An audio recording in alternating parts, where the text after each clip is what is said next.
Здравствуйте, самые лучшие зрители! Меня зовут Полина.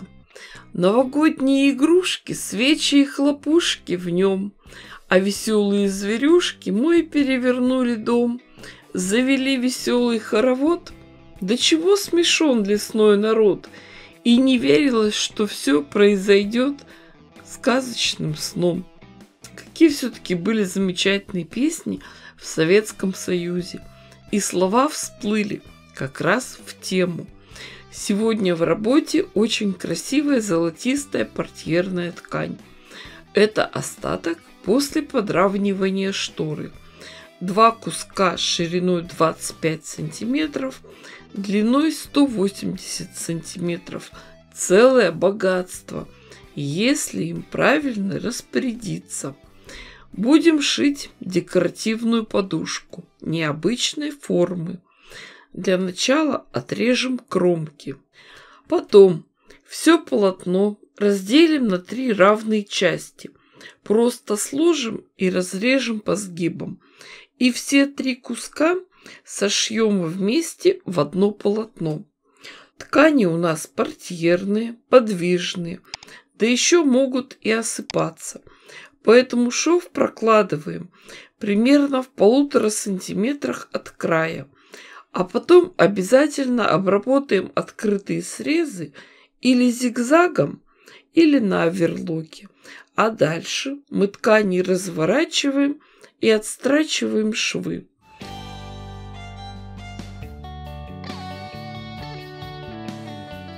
Мне захотелось немного замаскировать эти соединения. Закроем их кружевом. И еще надо обязательно сразу же обработать все открытые срезы.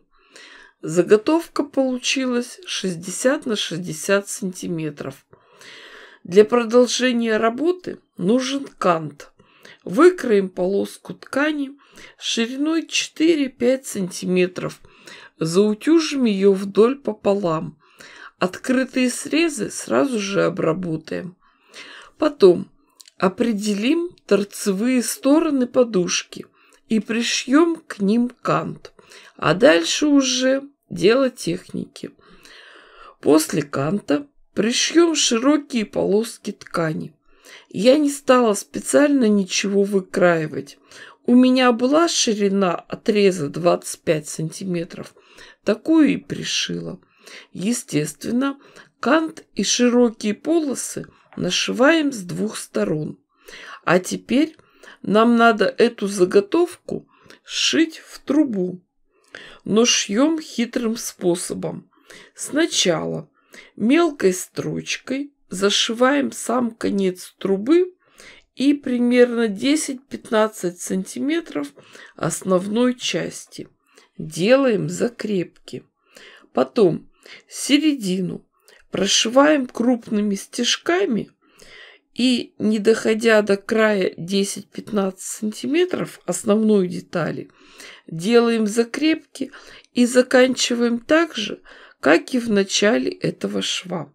Получается, что середина этой детали прошита на длине стежка 4 мм, а края на длине стежка 2-3 мм. И сделаны закрепки. Строчку мы прокладываем на расстоянии 2-2,5 см от края. Шов расправляем и припуски разутюживаем на 2 стороны.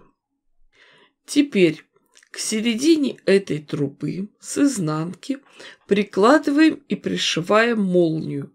Сначала иголкой с ниткой, а потом уже на машинке. Небольшая хитрость. Для того, чтобы спокойно шить и не захватывать лишнюю ткань, внутрь этой трубы можно вставить какую-нибудь твердую пластину. У меня там широкая линейка. Когда пришили молнию, можно отрезать лишний конец. Потом выворачиваем нашу трубу. А уже потом берем распарывателем и разрезаем нитки шва, которые проходят над молнией. И получается у нас замечательная труба с вшитой молнией в боковом шве. Красота! Внутрь можно поместить специально сшитую подушку, а можно использовать вот эту подушку-валик для хранения запасного одеяла или еще чего-нибудь. Первоначально я планировала плотно зашить эти боковые стороны.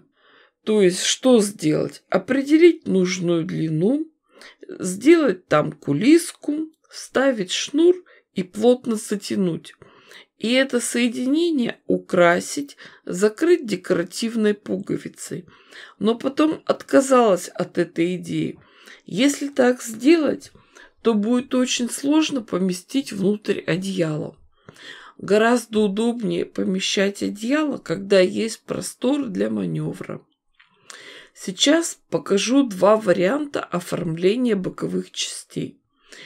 Можно свободные края ткани собрать внутри и там стянуть простой резинкой для волос. Получается очень симпатично. И второй вариант. Свободную ткань мы собираем с наружной стороны, завязываем и украшаем лентой.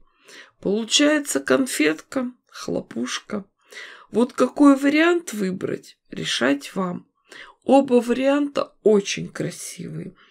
Из такой и похожей ткани чуть раньше я сшила еще две подушки, круглую и квадратную.